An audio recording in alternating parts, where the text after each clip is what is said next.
Bismillahirrahmanirrahim. Assalamualaikum warahmatullahi wabarakatuh. Halo semua, jumpa lagi dengan channel Vinka Indriana Putri. Nah, di sini saya akan menjelaskan ataupun menyampaikan video mengenai APD ataupun alat perlindungan diri dan penggunaannya. Di sini saya merupakan mahasiswa pendidikan biologi angkatan 2021 Universitas Syahkuala. Nah, di mana tugas ini sendiri digunakan untuk memenuhi syarat tugas gizi dan kesehatan kelas 02. Selamat menyaksikan.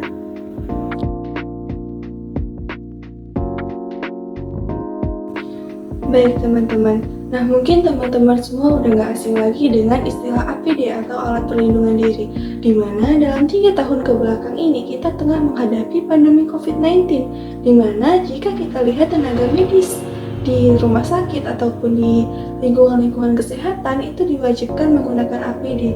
Nah, APD ini bagi tenaga medis adalah untuk mengurangi dampak infeksi atau terpapar dari infeksi virus COVID-19. Nah, jadi sebenarnya apa sih APD itu teman-teman? Nah, APD merupakan alat pelindung diri, yaitu seperangkat alat yang digunakan oleh tenaga kerja untuk melindungi seluruh atau bagian tubuhnya yang kemungkinan adanya potensi terpapar bahaya. Nah, jadi APD ini digunakan untuk melindungi tenaga kerja dari paparan-paparan risiko bahaya. Lalu APD ini digunakan untuk upaya terakhir dalam usaha melindungi tenaga kerja apabila usaha rekayasa ataupun engineering tidak berhasil dilakukan. Nah, jadi dengan penggunaan APD ini kelengkapan yang wajib digunakan saat bekerja sesuai kebutuhan untuk menjaga keselamatan pekerja itu sendiri maupun orang lain yang ada di sekitar pekerja itu sendiri. Nah teman-teman, dari penjelasan sebelumnya mengenai apa sih itu pengertian dari APD, nah jadi kita dapat menggolongkan jenis-jenis APD yang ada di lingkungan sekitar kita ataupun di tenaga kerja. Nah contohnya adalah APD pada bidang kesehatan. Nah, jadi seperti yang telah dijelaskan sebelumnya bahwa APD di tenaga kesehatan itu terlihat pada saat kita sedang menghadapi pandemi COVID-19 3 tahun belakangan. Nah, karena pada saat itu APD ini sering digunakan. Lalu yang kedua adalah APD pada pemadam kebakaran. Jadi, pemadam kebakaran ini juga menggunakan APD teman-teman. Ketika pemadam kebakaran tersebut memadamkan api, pemadam kebakaran tersebut menggunakan APD lengkap mulai dari pelindung kepala sampai pelindung kaki. Lalu selanjutnya adalah APD pada perenang. Jadi bukan hanya pekerja di darat saja teman-teman yang menggunakan APD, tetapi perenang juga menggunakan APD, di mana mereka menggunakan alat pelindung mata, lalu alat pelindung badan, serta tabung oksigen. Nah, itu semua merupakan APD yang dibutuhkan bagi seorang perenang. Alat pelindung diri ini juga dapat diartikan sebagai the least desirable method, di mana paling sedikit digunakan untuk melindungi tenaga kerja. Nah, lalu APD ini merupakan cara terakhir untuk melindungi tenaga kerja. Kenapa dikatakan sebagai cara terakhir? Karena cara minimal yang kita gunakan untuk menghindari resiko dari bahaya tenaga kerja ataupun paparan-paparan suatu risiko lainnya itu adalah dengan menggunakan APD. Lalu selanjutnya adalah menjadi satu-satunya pilihan misalnya pada tempat kerja ataupun konstruksi di mana dibutuhkan topi pengaman atau safety shoes. Nah, ada beberapa syarat-syarat dari APD ini yang harus dipenuhi untuk APD ini dapat digunakan oleh tenaga kerja.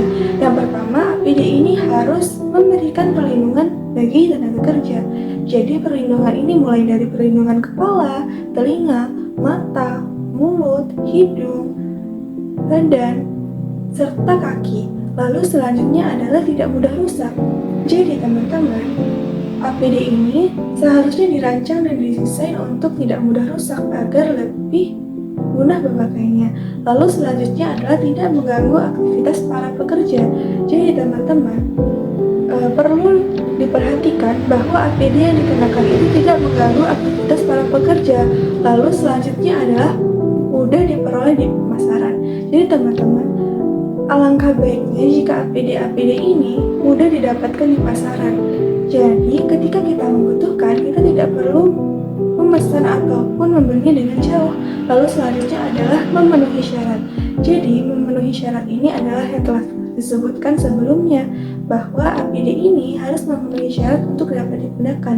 Lalu selanjutnya adalah nyaman dipakai. Jadi sama halnya dengan tidak mengganggu aktivitas memakai. Jadi APD ini harus nyaman dipakai sehingga tenaga pekerja nyaman saat bekerja.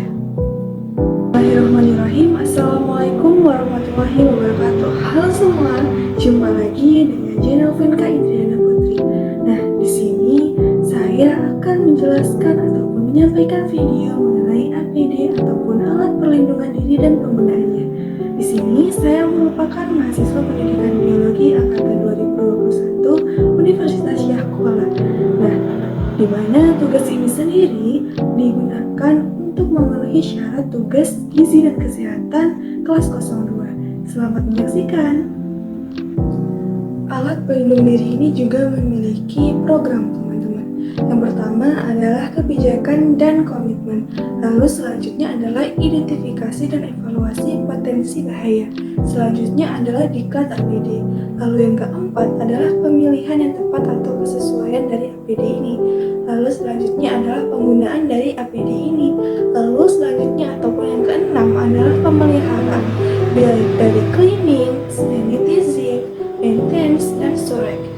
Lalu selanjutnya adalah surveillance kesehatan tenaga kerja. Lalu yang ke-8 adalah sanksi dan penghargaan. Lalu selanjutnya adalah evaluasi. Evaluasi ini dilakukan untuk menilai apakah APD ini dapat digunakan dengan baik atau telah memenuhi standar untuk melindungi tenaga kerja. Jenis-jenis APD dan penggunaannya, yang pertama adalah pelindung kepala. Nah, pelindung kepala ini contohnya adalah head protection, helmet, hair protection, hat ataupun cap. Lalu selanjutnya adalah alat pelindung muka ataupun mata. Nah, alat pelindung ini contohnya adalah face shield, kacamata. Lalu selanjutnya adalah alat pelindung telinga. Contohnya adalah earplug dan earmuff. Lalu selanjutnya adalah alat pelindung pernafasan. Alat pelindung pernafasan ini terdiri dari masker dan respirator. Lalu selanjutnya adalah alat pelindung tangan. Nah, ini merupakan sarung tangan ataupun glove. Lalu selanjutnya adalah alat pelindung kaki. Nah, alat pelindung kaki ini bisa berupa sepatu boot ataupun foot protection ataupun safety shoes. Lalu selanjutnya adalah pakaian pelindung. Selanjutnya adalah tali pengaman ataupun safety belt.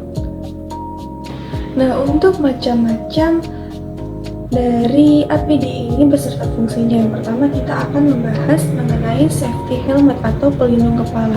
Nah, pelindung kepala ini berfungsi sebagai pelindung kepala dari benda yang bisa mengenai kepala secara langsung, digunakan ketika bekerja di lokasi kerja seperti tambang minyak, pabrik, proyek pembangunan, gedung, dan berbagai hal lainnya. Lalu selanjutnya adalah sepatu karet ataupun sepatu boot. Nah, berfungsi sebagai alat pengaman saat bekerja di tempat yang becek maupun berlumpur. Nah, kebanyakan dilapisi dengan metal ataupun melindungi kaki dari benda tajam ataupun benda berat, panas, cairan, dan lain sebagainya. Ketika kita tadi telah membahas mengenai sepatu boot, lalu selanjutnya adalah sepatu pelindung. Tidak berbeda jauh dengan sepatu boot. Nah, sepatu pelindung ini adalah sepatu seperti sepatu biasa, tapi dari bahan kulit yang dilapisi dengan metal dengan sol dari karet yang tebal dan kuat. Nah, jadi sepatu pelindung ini berfungsi untuk mencegah kecelakaan fatal yang menimpa kaki karena tertimpa benda tajam ataupun benda berat, benda panas, cairan kimia, dan lain sebagainya. Beralih ke sarung tangan. Nah, sarung tangan ini berfungsi sebagai alat pelindung tangan pada saat bekerja di suatu situasi yang dapat mengakibatkan cedera tangan. Nah, bahan dan bentuk sarung tangan ini disesuaikan dengan fungsi masing-masing dari pekerjaan. Contohnya adalah sarung tangan yang digunakan di laboratorium, di tukang-tukang bangunan, dan di pabrik-pabrik kimia lainnya. Lalu selanjutnya adalah tali pengaman ataupun safety harness. Nah, tali pengaman ini berfungsi sebagai pengaman saat bekerja di ketinggian. Nah, diwajibkan untuk menggunakan alat ini di ketinggian lebih dari 1,8 meter. Nah, contohnya adalah pekerja yang menggunakan safety belt ini adalah pembersih kaca ataupun cleaning service di pembersih kaca di gedung-gedung pencakar langit. Lalu APD selanjutnya adalah penutup telinga ataupun earplug dan earmuff. Nah, penutup telinga ini berfungsi sebagai pelindung telinga pada saat bekerja dengan gangguan kebisingan. Contohnya adalah saat tenaga bengkel ataupun pekerja bengkel. Pekerja bengkel ini membutuhkan pelindung telinga karena gangguan-gangguan dari kebisingan-kebisingan yang sangat berlebihan itu dapat merusak telinga, sehingga dibutuhkannya alat pelindung telinga. Lalu selanjutnya adalah kacamata pengaman ataupun safety glass. Nah, berfungsi sebagai pelindung mata ketika bekerja, misalnya adalah pengawas bagi tukang bengkel. Lalu selanjutnya adalah masker ataupun respirator. Nah, APD ini berfungsi sebagai penyaring udara yang dihirup saat bekerja di tempat dengan kualitas udara yang buruk. Nah, contohnya ini misalnya tempat yang berdebu, beracun, dan lain sebagainya. Lalu selanjutnya adalah jas hujan ataupun raincoat. Nah, jadi jas hujan ini berfungsi melindungi dari percikan air saat bekerja. Nah, misalnya pada saat bekerja di waktu hujan, contohnya adalah petani yang sering melakukan pekerjaan di kebun saat hujan. Nah, teman-teman dapat dilihat dari gambar di atas ataupun gambar yang tertera di layar ini bahwa terdapat beberapa helm yang memiliki warna-warna yang berbeda. Nah, jadi helm yang berbeda-beda warna ini menunjukkan bahwa setiap orang yang memakainya ini memiliki pekerjaan yang berbeda-beda, mulai dari tamu ataupun kontraktor dari suatu perusahaan. Oke, baik teman-teman, mungkin hanya sekian penjelasan mengenai alat pelindung diri dan penggunaannya yang dapat channel Vinka Indriana Putri sampaikan. Mungkin di kesempatan berikutnya, mari kita bahas mengenai gizi dan kesehatan di aspek-aspek lainnya. Baik, terima kasih. Wassalamualaikum warahmatullahi wabarakatuh.